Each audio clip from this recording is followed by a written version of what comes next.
babe, it's not lies and misinformation. You are openly racist and Islamophobic and xenophobic on your Twitter account. Like, what are you talking about? I'm sad. It makes me really sad. I don't support and I don't have any tolerance for any negative rhetoric towards people of any group. Sabes que estoy contigo al 200%. Y así ha sido todo el mundo.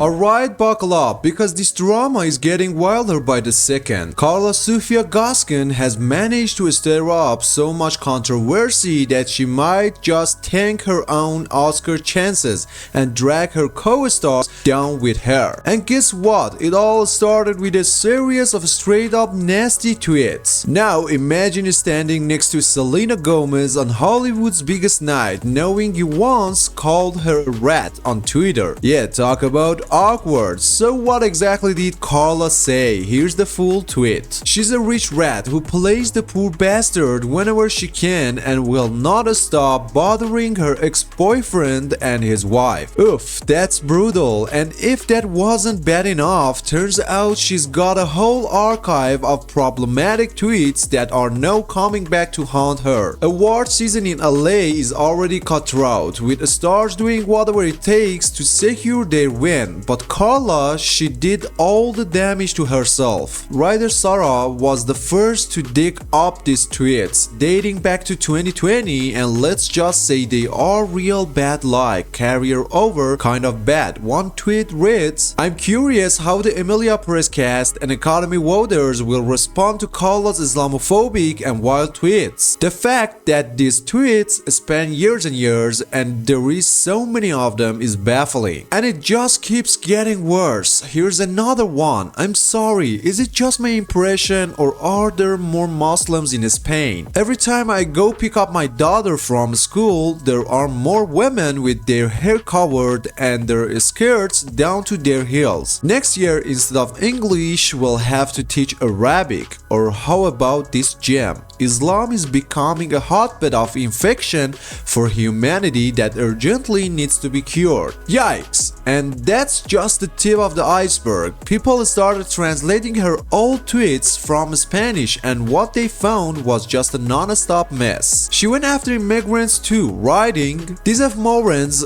children of slavers, of immigrants, and tribal murderers are ignorant of his story. They throw stones at the statue of a man who was looking for a route to the Indies, guilty only of the fact that these people were born there." Like, why?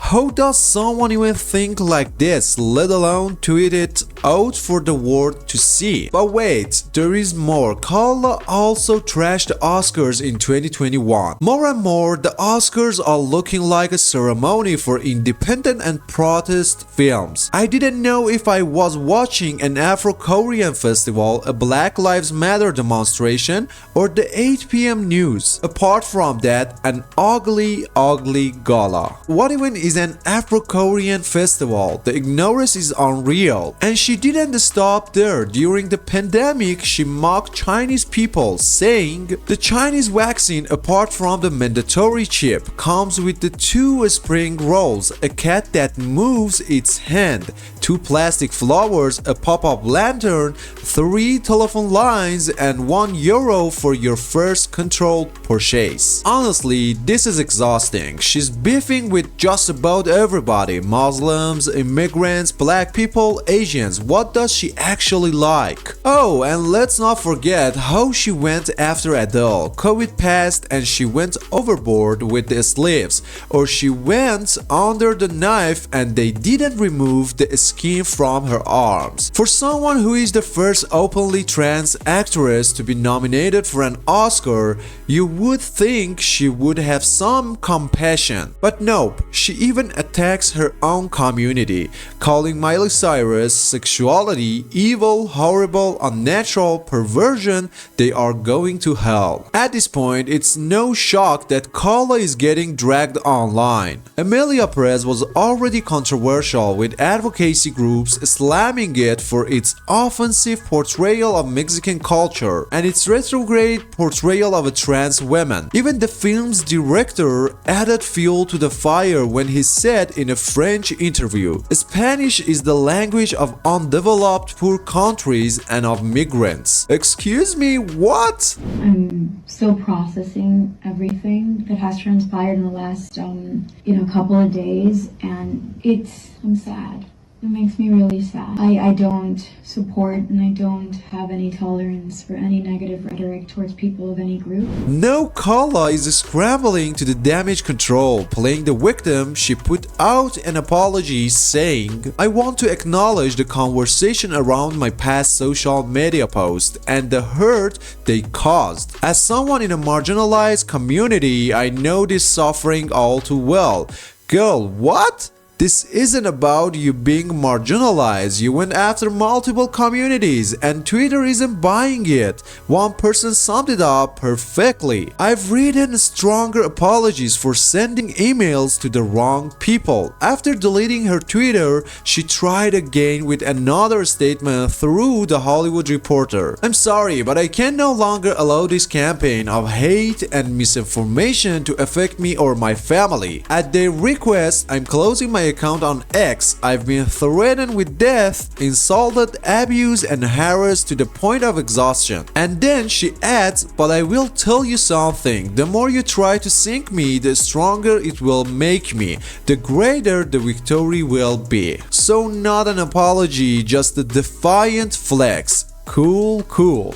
Now with the Oscars creeping up, the pressure is on. People want her out, but she's refusing to step down. I cannot step down from an Oscar nomination because I've not committed any crime, nor have I harmed anyone. I'm not racist or anything that people have tried to make others believe I am. Ma'am, the receipts say otherwise, and let's not forget the tweet that started it all. She's a rich rat who plays the poor bastard whenever she can and will never ever stop bothering her ex-boyfriend Justin Bieber and his wife Hailey. The fact that she's still standing here acting like she's the victim is just insane. So what do you think? Should the Oscars step in and do something? Drop your thoughts in the comments, and remember, if someone has a nasty Twitter history, believe them the first time. I should say, at the end of the day, Hollywood is no stranger to a scandal, but this might be one of the biggest messes leading up to an awards show in years. The tension, the drama, the sheer nerve, it's all playing out in real time. The Academy has a big decision to make, and the public isn't letting this slide. This isn't just about one person's tweets. It's about accountability, standards, and the future of the industry. So grab your popcorn because this story is far from over. At the end, don't forget to smash that like button and hit subscribe for more updates on the latest celebrity tea. Thanks for watching, and we'll see you in the next one.